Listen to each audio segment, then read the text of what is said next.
Ricardo, você está aí, meu amigo? Olá, boa tarde, Alfredo, como vai? Boa tarde. Meu Tudo amigo, fica bom? à vontade. Você quer apresentar o tema do Eu seu gostaria de trabalho? começar junto com o slide, sim. Boa tarde, colegas, professores do bacharelado em estudos teóricos, psicanalíticos e sociais da Uninter. Eu sou Ricardo Branco Moreira e decidi me dedicar especificamente ao texto de Freud, Futuro de uma Ilusão, publicado originalmente em 1927. O nome do trabalho é O Futuro de uma Ilusão, Desamparo e Colapso do Pai Simbólico.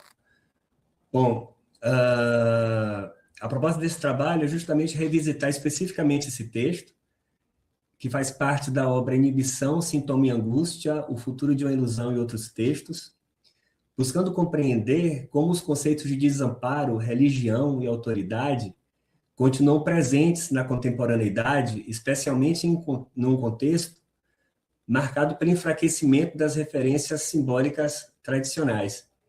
E dessa forma, inicialmente, eu entendo ser importante lembrar que o pai simbólico não é necessariamente e somente o pai biológico, mas uma função estruturante. Uma pessoa pode ter convivido com o pai biológico todos os dias e nunca ter encontrado nele uma função paterna. Da mesma forma, alguém pode ter essa função representada por outra pessoa e uma instituição, talvez, ou mesmo discurso, e dessa forma validar essa posição. Obviamente, sabemos também que este termo é originalmente lacaniano, assumindo uma função que introduz a lei, o limite e a mediação entre o sujeito e o seu desejo, mas em Freud, eu entendo que podemos suscitá-lo como base no complexo de Édipo. A criança vive inicialmente numa relação de dependência intensa com a mãe, ou seu cuidador principal, a função paterna, então, aparece como aquilo que interrompe essa fusão. Esse limite é doloroso, mas é estruturante, e é ele que permite ao sujeito entrar no mundo da cultura, da linguagem e dos vínculos sociais. E quando eu falo em seu colapso, eu estou me referindo ao enfraquecimento das grandes referências simbólicas que tradicionalmente organizavam o desejo, os vínculos e a experiência humana em si. Então, mantendo ainda neste slide, o que é que Freud estava investigando? Bom, precisamos ter clareza de que Freud escreve sobre religião, mas ele não está interessado em responder à pergunta se Deus existe ou não, mas por que os seres humanos precisam acreditar na existência de Deus. Então ele não abraça uma indagação teológica, metafísica ou filosófica. E dessa forma, ele desloca o foco da verdade da crença para a função psíquica da crença. Por isso não analisa Deus como um objeto real, mas como representação psíquica, ou seja, quais os efeitos que a ideia de Deus produz na subjetividade humana diante da ideia do desamparo. Para Freud, nós nascemos em uma condição de extrema dependência. Quando criança, encontramos proteção na figura dos pais, especialmente na imagem paterna, como autoridade, proteção e segurança. Na vida adulta, porém, o sujeito continua confrontado com forças diante das quais permanece impotente. A doença, a morte, os desastres naturais, a sua incerteza, os seus sofrimentos. Então, o que leva a uma civilização construir sistemas de crenças, valores e figuras de autoridade? A partir dessa indagação, para Freud, a religião surge como uma resposta ao desamparo humano diante da natureza, da morte, justamente desse sofrimento e da imprevisibilidade da vida. Portanto, a religião não nasce da ignorância, mas nasce de uma necessidade psíquica profunda. Mas ainda segundo Freud, quando as figuras tradicionais de autoridade enfraquecem, não desaparece apenas uma forma de organização social. O sujeito perde referências simbólicas que o ajudavam a dar sentido à sua existência, a regular seu desejo, a organizar seus vínculos. A religião, a família, a tradição, as instituições funcionavam como organizadores psíquicos, oferecendo respostas, limites e lugares relativamente estáveis para o sujeito ocupar. Mas quando essas estruturas enfraquecem, surgem dois movimentos simultâneos. Mais liberdade, porque o sujeito deixa de estar submetido a normas rígidas e daí aparentemente pode escolher mais, podendo talvez construir trajetórias mais singulares, questionar autoridades e com ganho importante de autonomia. E mais angústia, porque esse também faz parte do processo como segundo ponto. Com a mesma liberdade que é otorgada a si, ele também aumenta em seu custo o preço da angústia por essa liberdade. Sem referências estáveis, o sujeito passa a ser cada vez mais responsável por construir sozinho o sentido da sua própria vida. Próximo slide, por favor. Então, Freud utiliza o termo alemão Hilflosigkeit, traduzido literalmente como desamparo. O ser humano nasce absolutamente dependente, não sendo capaz de sobreviver sozinho, então precisa de alguém que cuide do corpo, do seu corpo, da sua proteção, mas também que o organize simbolicamente e até mesmo suas experiências. É a partir dessa dependência radical que surge a vida psíquica. Mas o ponto fundamental é que esse desamparo nunca desaparece. A vida adulta não elimina o desamparo, apenas cria mecanismos para tentar administrá-lo. A cultura, os vínculos afetivos, as instituições e os sistemas de crença, tudo são tentativas de lidar com essa vulnerabilidade estrutural. Então podemos dizer que o adulto não supera o desamparo, mas precisa buscar aprender a conviver com ele. Nós continuamos vulneráveis à perda, à doença, ao sofrimento, ao abandono e à morte, e diante de tudo isso, criamos formas coletivas de proteção. A cultura surge aí como uma tentativa de organizar o caos da existência, porque cria leis, moral, valores, a própria religião, instituições, tradições e formas de convivência. Tudo isso reduz a sensação de que estamos completamente sozinhos diante do mundo. Da mesma forma, então, os vínculos cumprem uma função semelhante.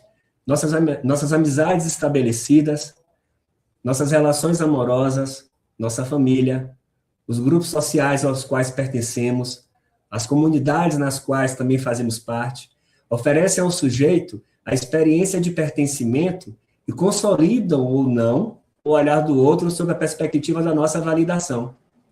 Quando alguém sofre, por exemplo, não elimina nessa constituição a dor apenas porque ela existe, mas porque o vínculo pode tornar essa dor um pouco mais suportável. É por isso que Freud afirma que a vida psíquica é sempre atravessada pelo outro e o sujeito não se constitui sozinho. Próximo slide, por favor. Então, Freud entende a religião como uma continuação psíquica da relação infantil com o pai. Deus ocupa, simbolicamente, o lugar daquele que protege, organiza, une, garante sentido. E é nesse contexto que Deus surge como uma espécie de ampliação dessa figura protetora infantil, o que leva a dizer que a religião é uma ilusão.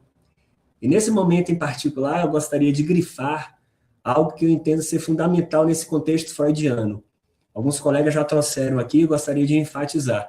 A ilusão não significa mentira, mas uma crença sustentada por um desejo.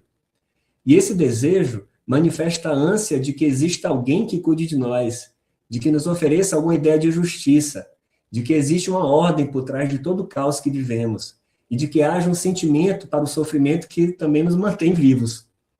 Freud entende que a religião, então, prolonga, em escala cultural, algo que já vivemos na infância.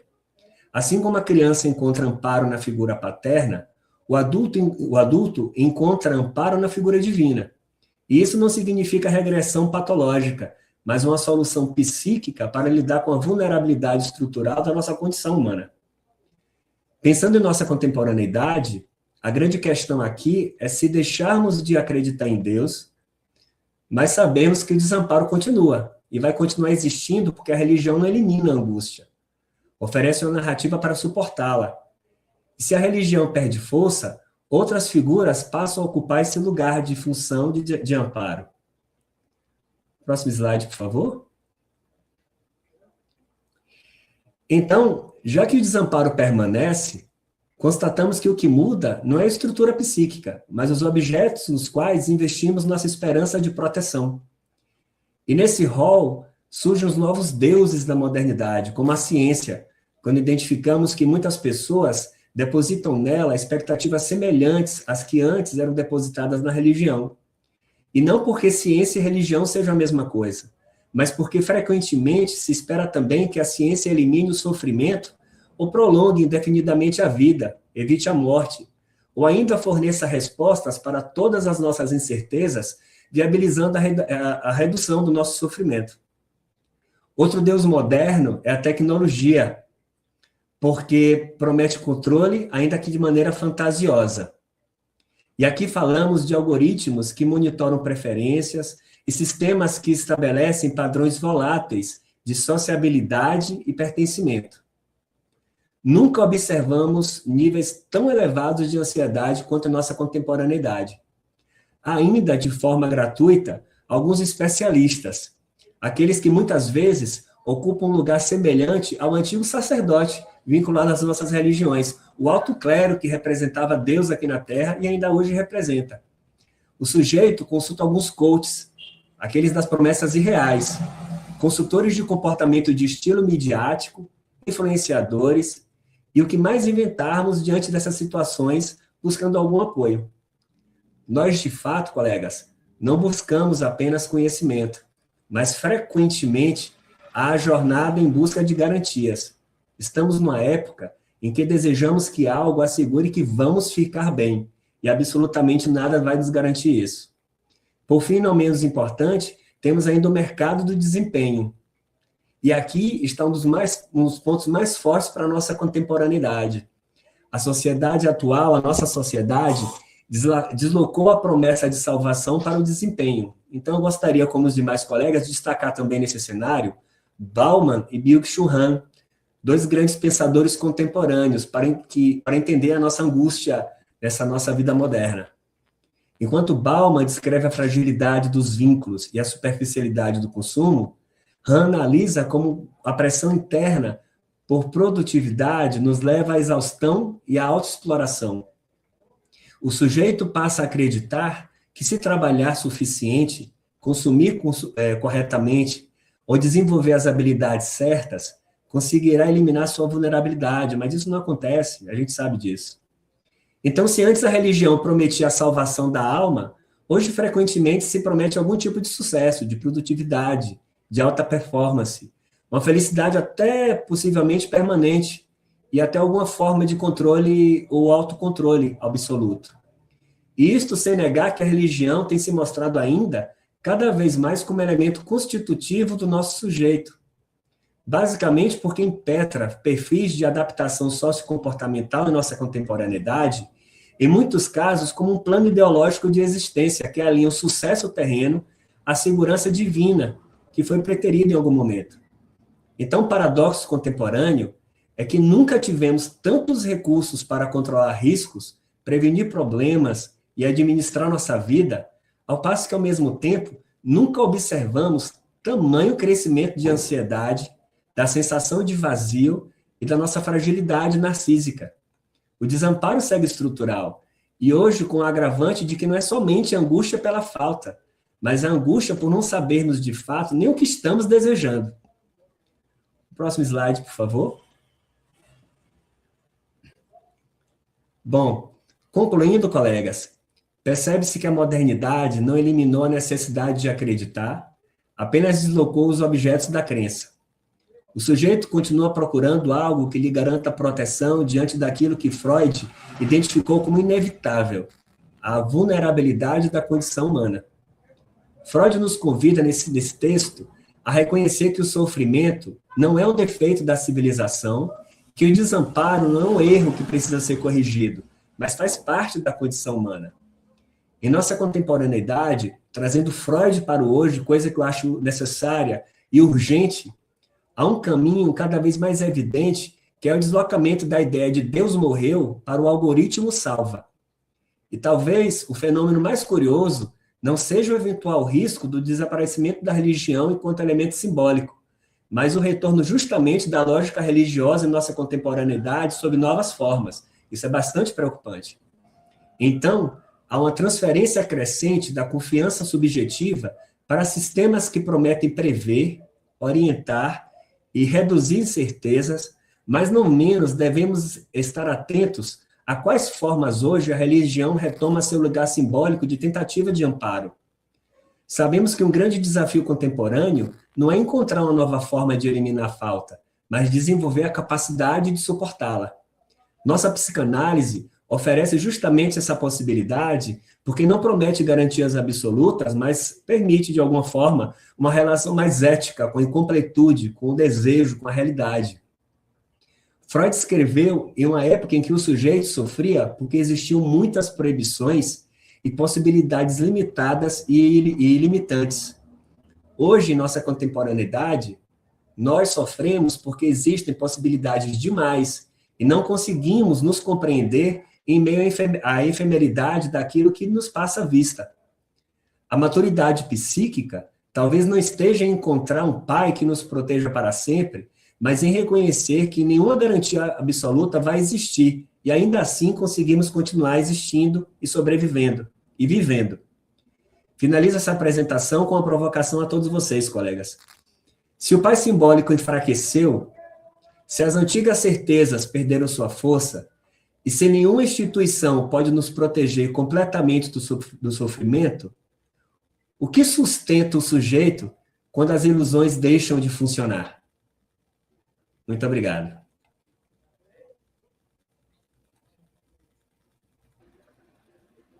Ricardo, que trabalho excelente.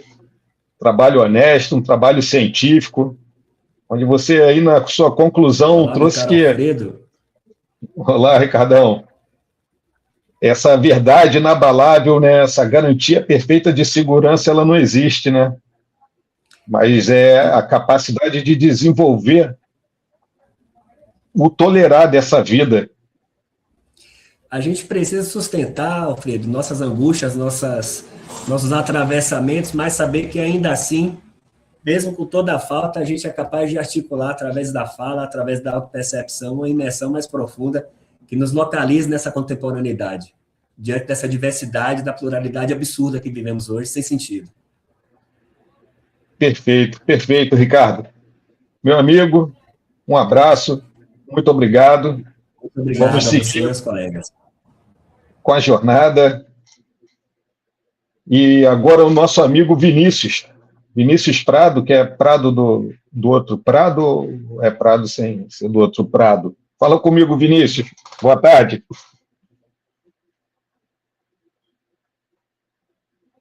Tá aí, meu amigo? Ok. Boa tarde.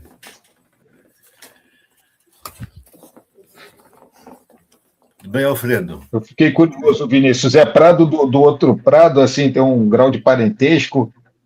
Eu não sei qual Um Prado. amigo meu. Ah, então não deve ser, já que você não... Aqui é outra região, é Minas. Sim. Então é mal-estar docente e escuta institucional. Esse é o tema. Mesmo, Pedro, isso mesmo. Muito legal. Queria ouvir um pouco dessa interseção entre psicanálise e pedagogia, né? Eu não sei se é mais ou menos essa a ideia. Isso mesmo, parabéns. Captou a mensagem, Alfredo? Meu amigo, uma ótima apresentação. Estamos aí nos bastidores. Fica à vontade. Muito obrigado. Boa tarde a todos, em especial coordenação do curso em bacharelado em Estudos Teóricos, Psicanalíticos e Sociais, aos organizadores, nobres colegas e espectadores que prestigiam este evento. Meu nome é Vinícius Prado Almeida, estou aí iniciando a jornada com vocês, né? E apresento esse trabalho Mal-Estar Docente e Escuta Institucional, inscrito no eixo Mal-Estar, Sintoma, Intolerância à Falta. A proposta deste trabalho é pensar o adoecimento docente como uma possível manifestação do mal-estar institucional, sem reduzir o professor a uma fragilidade individual. Trata-se de uma revisão narrativa, portanto, não pretende encerrar o tema, mas organizar uma leitura possível a partir da psicanálise e de autores do campo educacional. Pode passar, por favor. Do ponto de partida e hipótese. O ponto de partida é uma pergunta simples e incômoda. Por que tantos professores adoecem? Evidentemente, Há dimensões individuais, histórias pessoais, questões clínicas e trajetórias singulares que precisam ser respeitadas. Contudo, a apresentação propõe deslocar um pouco o olhar. O sofrimento pode aparecer no corpo do professor, na presença adoecida, na falta ou na perda de entusiasmo. Mas isso não impede que ele também revele algo do modo como o trabalho escolar é organizado. A hipótese é que parte desse adoecimento possa indicar tensões na organização escolar. Precarização, excesso burocrático, pressão por resultados, fragilidade nos espaços institucionais de escuta. Pode passar, por favor, para o próximo. O porquê entendo por sintoma, né? O que entendo por sintoma? Foi que, nesse ponto, preciso explicar o que entendo por sintoma. Não uso o termo como simples sinal externo, nem como diagnóstico clínico individual do professor. Parto da noção freudiana de sintoma como formação que pode expressar um conflito não suficientemente elaborado. Faço, então, um deslocamento analítico do sintoma clínico para uma leitura do mal-estar no laço escolar. Nessa chave, o adoecimento docente pode ser lido como um índice de tensão entre desejo pedagógico, exigência institucional e falta de condições. Pode passar para o próximo, por favor. Freud e o mal-estar na escola. Em Freud, especialmente na obra O Mal-Estar na Civilização, a civilização oferece proteção, mas também exige renúncia e produz tensão. A vida em comum organiza, mas também cobra do sujeito. No campo escolar, essa leitura permite pensar situações em que o docente deseja ensinar, criar e transformar, mas encontra limites sucessivos. Assim, o mal-estar não estaria apenas no sujeito, podendo aparecer também no modo como a instituição organiza a palavra, o trabalho e o poder. Não se trata de transformar a escola em paciente, mas de fazer uma leitura analógica e crítica da escola como instituição de cultura. Pode passar, isso. Precarização, indicadores e cotidiano. Um dos pontos do trabalho é mostrar que a precarização não se limita à falta de materiais. Ela também pode empobrecer o horizonte pedagógico. Em certos contextos, a aula planejada depende de internet, de papel, de impressão, de transporte, de computador funcional, apoio e tempo pedagógico. Quando esses elementos falham, o professor passa a reorganizar constantemente aquilo que havia planejado. Além disso, indicadores como o Índice de Desenvolvimento da Educação Básica, o IDEB, podem intensificar a pressão por aparência de resultado. A aprovação continuada, por sua vez, parece exigir equilíbrio. Nem reprovação automática, nem aprovação automática. Podemos. O absenteísmo e o presenteísmo. Distingo aqui absenteísmo e presenteísmo. O absenteísmo é a ausência visível e, muitas vezes, recebe uma leitura moralizante. O presenteísmo é mais silencioso, é a presença adoecida. O professor comparece. Entra, só um minutinho. Travou aqui, né? O professor comparece, né? Só um minutinho que meu slide aqui travou. O professor comparece. Entra em sala de aula, cumpre tarefas e sustenta o funcionamento possível, mas pode já estar esgotado. Essa presença pode ser sustentada por medo de perda financeira, medo funcional, um medo simbólico ou até contratual. Nesses casos, a instituição mantém a rotina, mas o trabalho tende a perder vitalidade, palavra e sentido. Infelizmente, o sistema costuma contar a falta, mas quase nunca mede o professor que comparece adoecido. Podemos passar o próximo. Conselhos como escuta institucional. Este é o ponto mais propositivo do trabalho. Conselhos escolares, colegiados escolares e fóruns já existem como espaços legais de participação. Entretanto, em várias realidades, podem se reduzir a rito de chancela. A assinatura tende a ocupar o lugar da fala e a ata o lugar da decisão.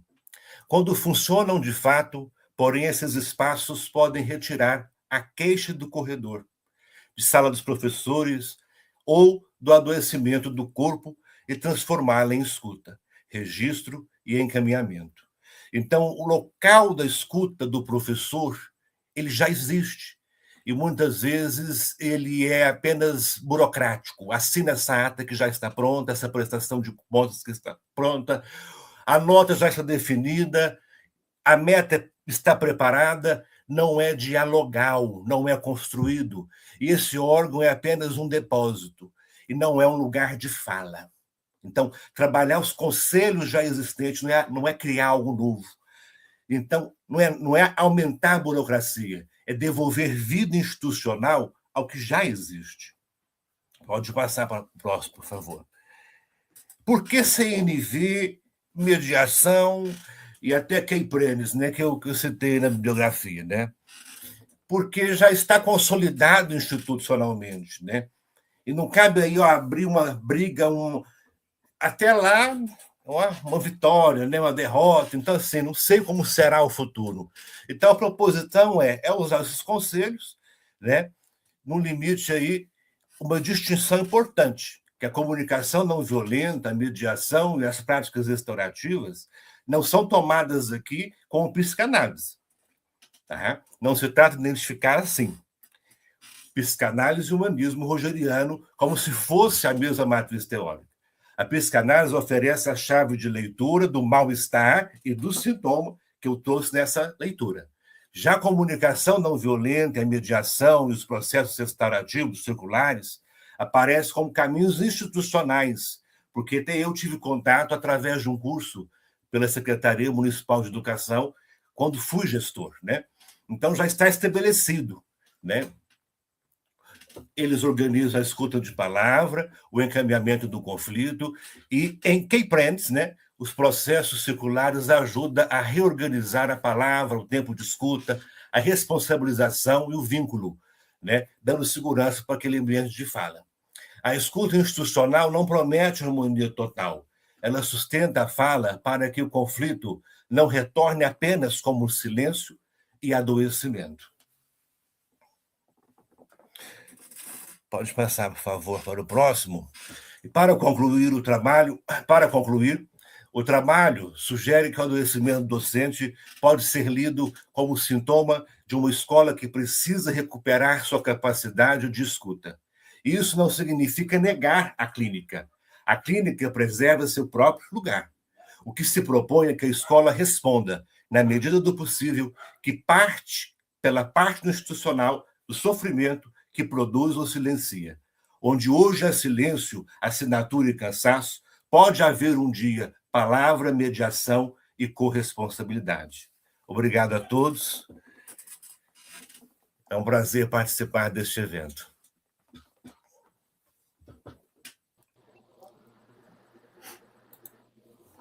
Vinícius, que tema e que a forma como você apresenta a energia, a sensibilidade, assim, dá para perceber daqui que você vive isso realmente, né? Qualquer curso na área de pedagogia, a gente aprende tecnologias assistivas, metodologias ativas, diretrizes e bases, um monte de teoria, assim, que parece que, assim, na teoria, eles são lindos, é maravilhoso, mas a saúde mental do profissional, eu pude perceber na sua fala que ela tem sido negligenciada, né?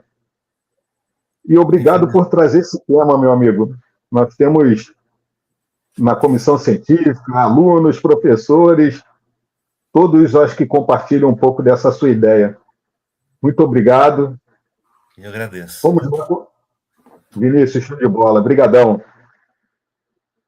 Então, vamos dar continuidade.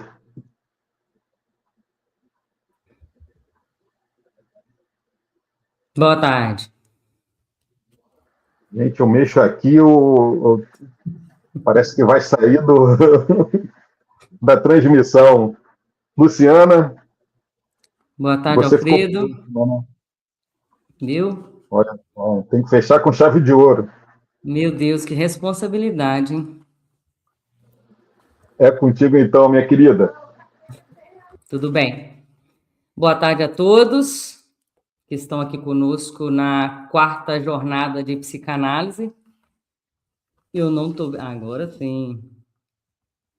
Eu me chamo Luciana Gomes da Silva e o tema do meu trabalho de pesquisa é o corpo como palco, o exibicionismo performático. A gente vai falar sobre isso. Eu vou pensar com vocês este tema, buscando compreender um deslocamento contemporâneo, né? Vemos que o corpo que outrora, em Freud, se expressava diante da angústia por meio dos sintomas psicossomáticos, as histéricas de Freud, através aí do mecanismo de conversão, esse conflito psíquico, ele na contemporaneidade, ele passa a atuar, ele passa a se exibir, buscar validação de uma performática pelas redes sociais.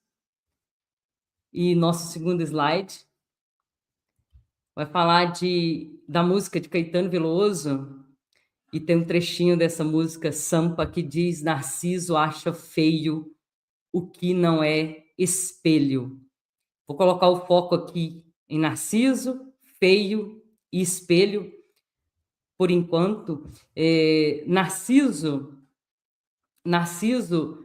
por Ovídio, segundo a narrativa do mito grego, Narciso era um rapaz lindo, filho de deuses, né? Ao nascer, há um oráculo a seu respeito, que ele viveria longamente, mas que nunca se conhecesse, nunca visse o seu próprio reflexo. Narciso, então, muito lindo, ele é admirado pelas ninfas e ele é incapaz de corresponder. Uma dessas apaixonadas é Eco, e como punição por essa indiferença, ele é condenado assim se admirar para sempre. Apaixonado pela própria imagem, né, uma imagem irreal, perfeita de si mesmo, à beira do rio, e eu coloco uma imagem aí, olhando ali a tela de um celular. Feio, o que é feio? A falta, a imperfeição. E espelho é quando a gente entra no nosso tema, o corpo ganhando destaque, apenas não como um lugar de sofrimento, mas como um espaço de exibição e como um espaço de construção de identidade. Aqui eu falo já dos jovens e adolescentes. Nosso próximo slide. Nós temos as contribuições de Winnicott, o falso self, né? E para pensar nessa construção de identidade perfeita para as redes, eu vou utilizar a contribuição de Winnicott. O autor discorre no conceito de falso self, que surge quando o indivíduo organiza a sua identidade para atender expectativas externas e escondendo aspectos espontâneos e autênticos de si mesmo. O sujeito passa, então, de forma a performar, a viver das expectativas do outro, a existir apenas do olhar do outro. O corpo já não aparece somente como palco da conversão, mas também como um espaço privilegiado de exibição, de uma construção identitária e busca por reconhecimento social o tempo todo, a todo custo, né?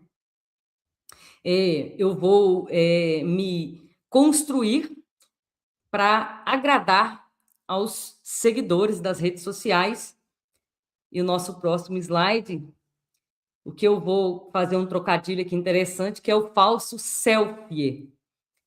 O selfie é quando você tira uma foto de você mesmo, como está na imagem, isso é um selfie, e fazendo um trocadilho com o Winnicott, o falso selfie. Influenciadores digitais, né, e a narrativa das redes, né? postar a foto perfeita, maquiada, com filtro, com harmonização, na luz perfeita, receber a validação, receber likes, seguidores, comentários, fama, sentir satisfação momentânea, a falta retorna, ela sempre retorna, ela permanece, e postar novamente e fazer esse ciclo. A figura de Narciso vai aparecer aqui como metáfora da busca constante por validação da imagem. Os espelhos podem ser entendidos aí como curtidas, seguidores, métricas de aprovação, o olhar do outro, sustentando para o outro a imagem ideal da felicidade, do sucesso, da perfeição, uma imagem que muitas vezes não corresponde à realidade. Há exemplos de influenciadores, né, que atuam para si mesmo e para outros. No Brasil, a gente tem vários influenciadores digitais que mostram desde a hora que acordam até a hora que vão dormir, todos os seus casamentos, divórcios e filhos, e horário de médico e consultas e tudo mais. Próximo slide. Para falar um pouquinho dessa contemporaneidade, a gente tem Christian Dunker e temos também Maria Rita Kell. Christian Dunker com mal-estar, sofrimento e sintoma, e Maria Rita Kell com O Tempo e o Cão, a atualidade das depressões. Os autores contemporâneos, eles vão nos ajudar a pensar esse cenário. Dunker, ele vai falar que nós somos o fruto da cultura, né? Ele cita o Big Brother Brasil. Ele diz que qualquer um pode ser celebridade, pois a celebridade contemporânea ela é criada pelo olhar do outro, né? Ele diz mais que a cultura tem mantido que se eu sou visto, também a dor vai ganhar sentido, ou seja, a forma como o outro me assiste a minha performance, como o outro reage a ela, também é importante. E nesse conceito, as mídias sociais favorecem os modos de subjetivação, que são marcados, então, por exposição constante, pela construção de versões editadas de si mesmo. O corpo, então, se torna palco, vitrine e linguagem. E a Maria Rita Kell, ela vai observar que nós passamos de uma cultura que buscava a felicidade para uma cultura que exige felicidade permanente. Um sujeito utilitarista, né? Se eu não for feliz, eu falhei. E, citando Maria Rita Kell, ela diz: do direito à saúde e à alegria, passamos à obrigação de sermos felizes. Então, o fracasso pessoal vai deixar de ser humano. O nosso próximo slide. E nós vimos, então, de forma bem sucinta aqui, que o corpo continua ocupando uma posição central na experiência subjetiva, no corpo como palco, mas não na sua histeria. A sua função vem se transformando historicamente, pois somos frutos da cultura, transformados e transformamos, né, ela. Nós transformamos e somos transformados pela cultura. Na histeria clássica, estudada por Freud e Breuer em 1985, o conflito atuava e o palco onde se manifestava era o corpo, por meio dos sintomas, que eram seus atores principais ali naquele palco. Hoje, o corpo se entrega como palco, mas para um espaço de exibição. O eu ideal da imagem narcísica, da beleza, da completude, da perfeição, reconhecimento, performance, validação, através de um espelho que é a rede social. O que nós, né, psicanalistas, né, podemos contribuir? A psicanálise não vem buscar eliminar esse sofrimento, nem adaptar o sujeito à perfeição. Contudo, o trabalho psicanalítico vai consistir em criar, né, o espaço de escuta, a reconstrução do sentido através da palavra, né? A falta, ela não deve ser vista como um defeito a ser corrigido, mas como uma condição fundamental da existência humana. A psicanálise tem a palavra e não a performática como possibilidade de reconstrução de sentido. E essa foi a minha contribuição para a 4ª jornada de psicanálise. Foi bem rapidinho aqui. E finalizamos. Valeu, Luciana. Realmente o ambiente digital promove isso, né? Essa ilusão de completude, de satisfação plena. Essa é a lógica das redes sociais. E eu acredito que mesmo que a pessoa não seja pervertida, mas ela acaba se encaminhando para essa estrutura de perversão mesmo, né? Diante dessa lógica, essa vontade desse gozo imediato. Quem não tem castração fica meio estranho. Mas obrigado, Luciana. Estamos todos aí. Cadê a Danúbia para me ajudar?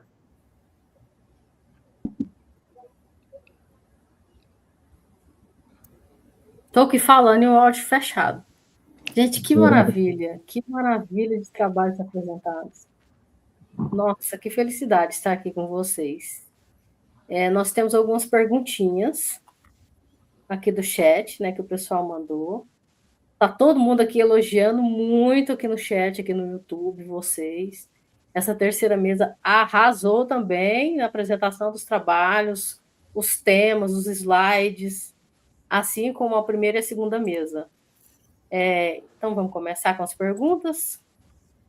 Eu vou fazer a pergunta e quem se sentir à vontade, tá? Responda. Então, tem essa primeira. Quando as referências tradicionais enfraquecem, o sujeito fica mais livre ou mais sozinho? Provocativa, né? Eu acredito que, inerentemente, ele fica mais livre.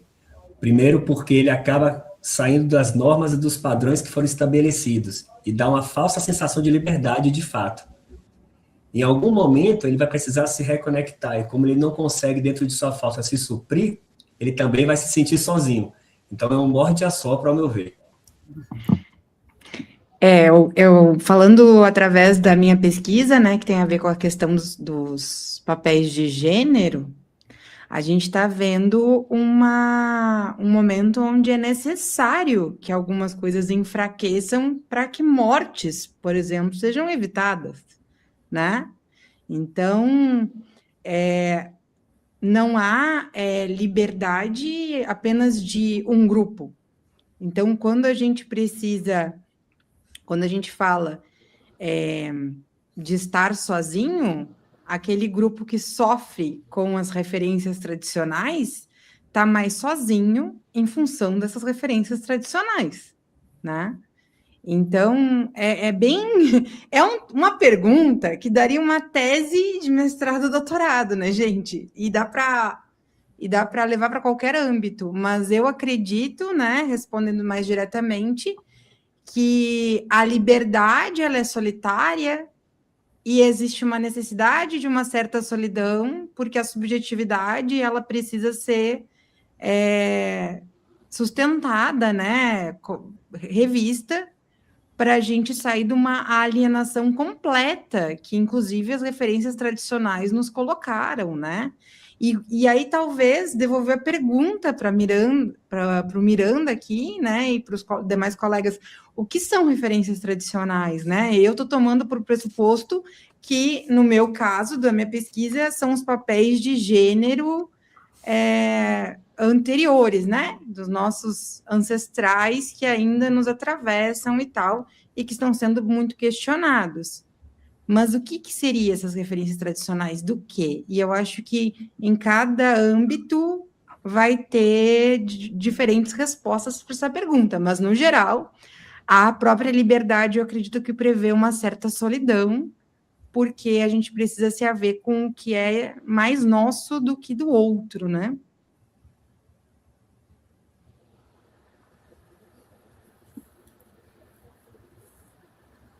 Mais alguém quer contribuir com essa pergunta? Eu posso passar para a próxima?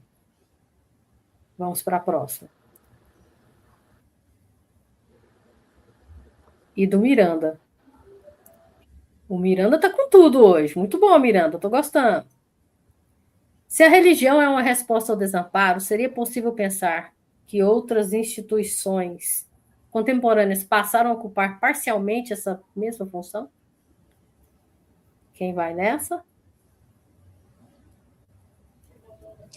Eu acredito que a religião, e essa é uma grande questão com esse texto do Freud que eu decidi abraçar, eu acho que a religião pode ter sofrido um deslocamento, mas eu não acredito que ela deixou de fazer parte desse contexto. Hoje, contemporaneamente, na nossa contemporaneidade, a gente vê claramente as influências constitutivas da religião em nosso esquema total, social, cultural. Então, eu acho que o que tentou substituí-la, inicialmente, tomou uma outra forma de deslocamento, inclusive do indivíduo enquanto ser uno e o sujeito em suas questões, e aí entraram todas as questões midiáticas, todos os demais objetos que surgiram na nossa contemporaneidade tecnológica e que tiraram da gente o centro e o prumo. Hoje, inclusive, como eu disse na apresentação, eu não acredito que o nosso problema seja sofrer pela falta, é sofrer pelo que a gente não sabe que é que a gente está desejando. É tanta coisa ao mesmo tempo que a gente nem sabe o que de fato está desejando. Então, a gente tem que fazer primeiro um filtro para depois entender o que é a falta de fato. Então, eu acho que talvez cada instituição ocupe seu lugar e seu espaço também, e não acredito, de fato, que a religião tenha perdido o espaço que lhe cabe. Pelo contrário, eu acho que ela está se ressignificando e se manifestando de uma outra forma. E as demais instituições, juntamente com tudo aquilo que contemporaneamente está sendo movimentado, está deslocando o sujeito para outras demandas. É o desempenho, é a história do contemple na adaptação, se sinta satisfeito com essa imagem que a gente está projetando, que é um consenso, um pseudo-consenso, e leve adiante sua vida crendo nisso, que talvez você não sinta falta. Só faz aumentar, né, o desamparo.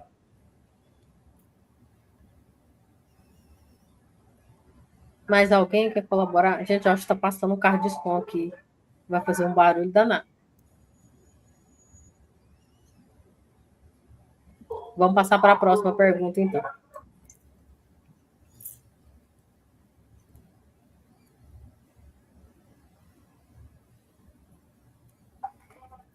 Em que medida a comparação imposta pelas redes sociais alterou a ilusão de ideal?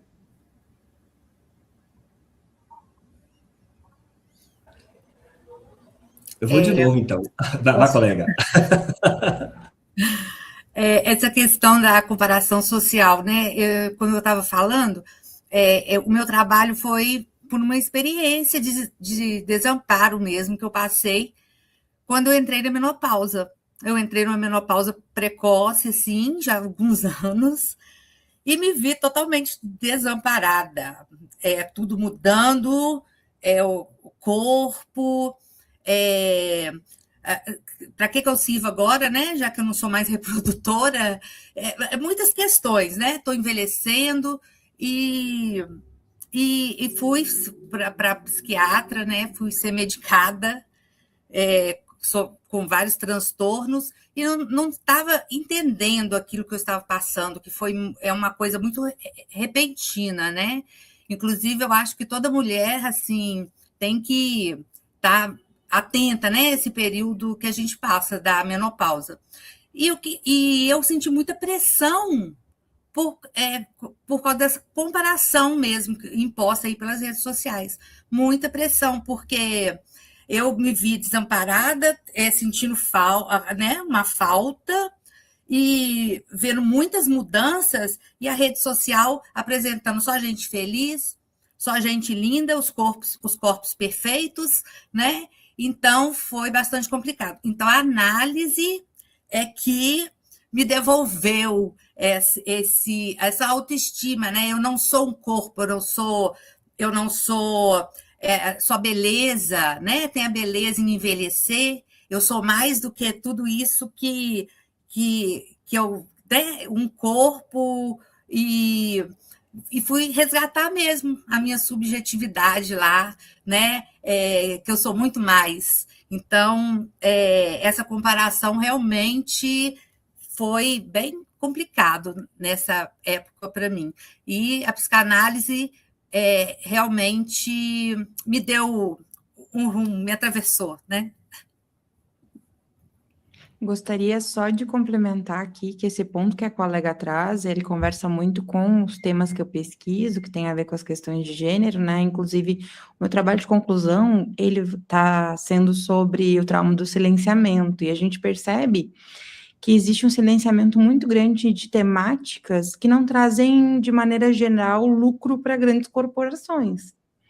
Então, traz muito mais benefício, né, as redes sociais nos ofertarem coisas para o tamponamento, né, de angústias, do que uma aceitação do envelhecimento, da menopausa, né, de maneira geral, né, e principalmente quando a gente se refere a mulheres. Então, assim, a falta de falar, né, o silenciamento relacionado a falar sobre certos assuntos, e uma ideia de que a gente passa por todas as fases da vida, assim, pulando e saltitantes e maravilhosas e plenas, né, e que é possível uma plenitude, né, constante, faz com que a gente se sinta realmente muito desamparadas, né, e aí eu falo no feminino mesmo porque eu olho para esse recorte, assim, como algo que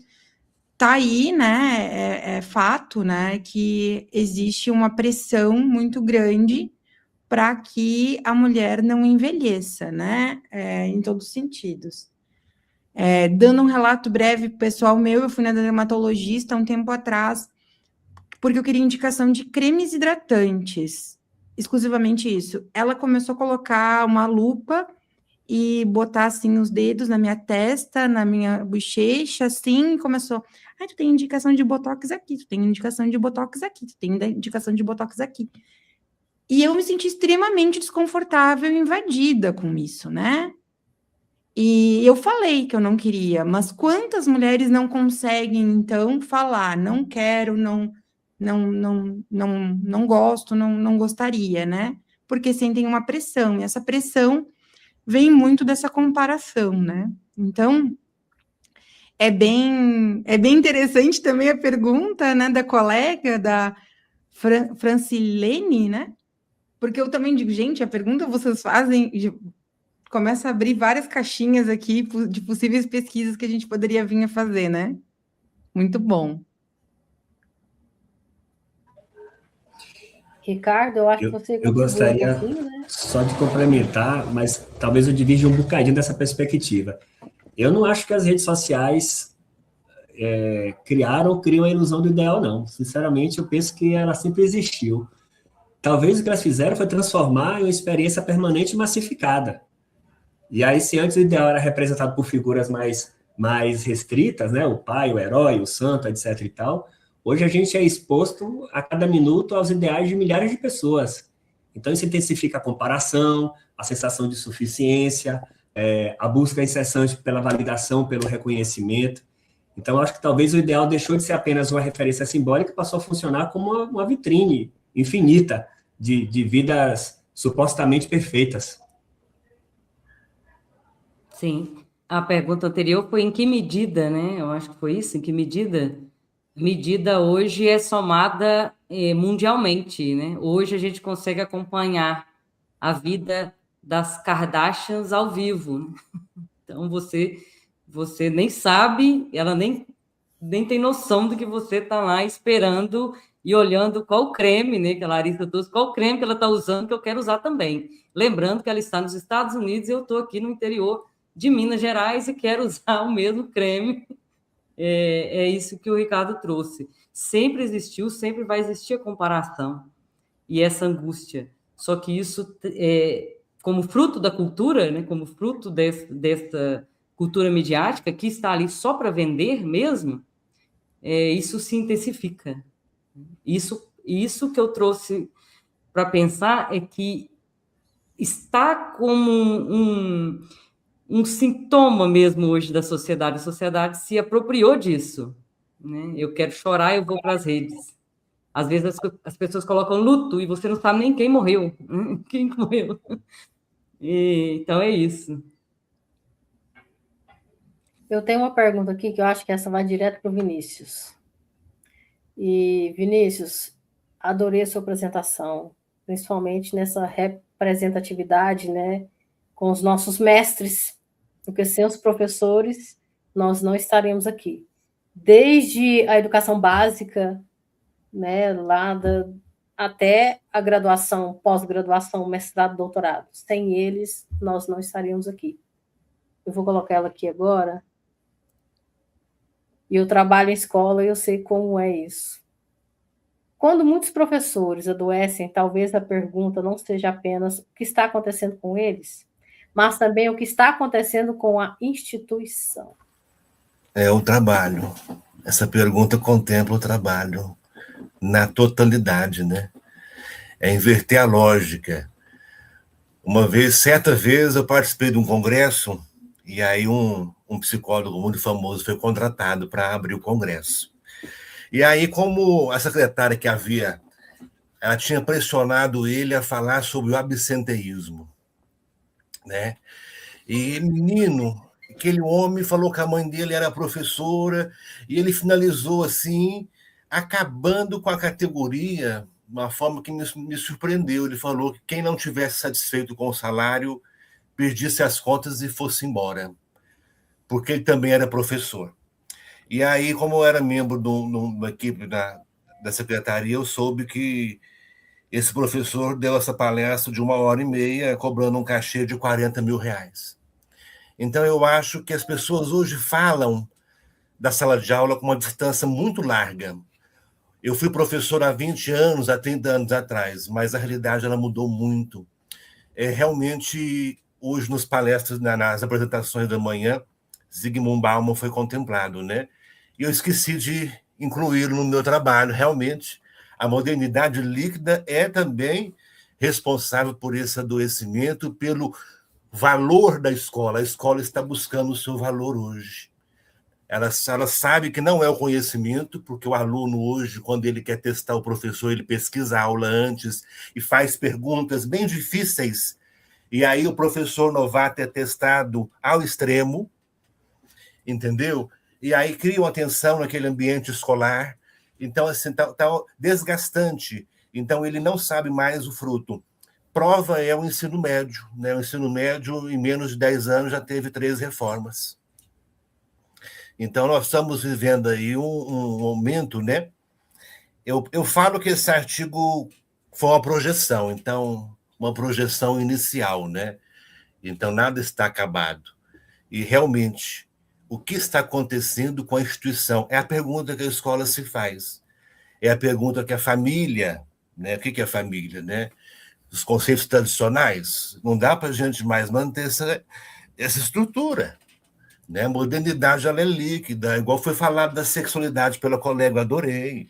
E é isso mesmo. Como é que eu prego a sexualidade, a modernidade líquida e a sexualidade bivalente, polivalente, com lado? Ela também é líquida. Ela também está descobrindo, né? Então, assim, é uma coisa assim que a gente, às vezes, fala, é uma dicotomia que não traz confusão, traz novos paradoxos, né? Se eu for pensar pelo lado das conquistas dos direitos, existe sim um lado. Mas se eu for pensar na questão da sexualidade, do ato em si, existe uma exploração. Ainda mais essa modernidade. Nós não estamos sabendo lidar com isso, porque nós somos frutos de um sistema que estava em busca, né, do que era educação, a psicanálise chegando, a psicologia emergindo, 2 grandes guerras, aí surgem tecnologias que transformam a comunicação rapidamente e ainda estamos aí anestesiados, né, e não sabemos o que isso aí pode causar, porque tudo muito rápido. Desculpa ser tão prolixo, mas é uma paixão que eu tenho. E que bela projeção, Vinícius, e que bela projeção. Muito obrigado por trazer esse tema tão importante para nós, como todos os outros temas que foram apresentados aqui. Bom, nós precisamos encerrar, nosso tempo esgotou, porque tem a próxima mesa, tá? Mais uma vez, muito obrigada a todos vocês, alunos que apresentaram trabalhos. Obrigado, meu amigo Alfredo, pela mediação.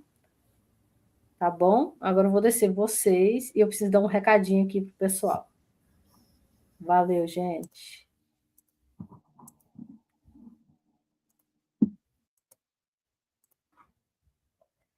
Pessoal, enfim, terminou a mesa 3 e que delícia de mesa também, né? Nossa, arrebatador. Todos os temas são arrebatadores, desde a primeira, a segunda e a terceira mesa.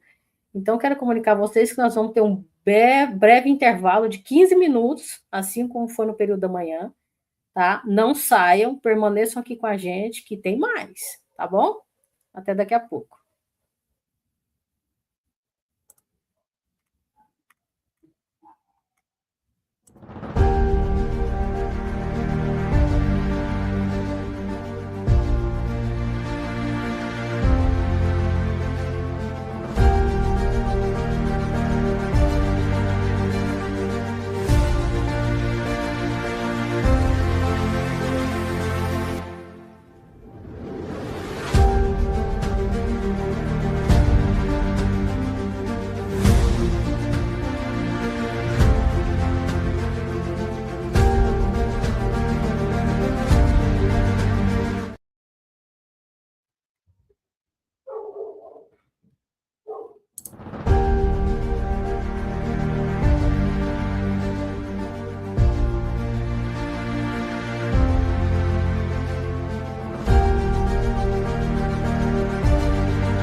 bem com vocês? Meu nome é Adenixon Chaves Rodrigues. O tema que eu escolhi trabalhar foi o sujeito contemporâneo diante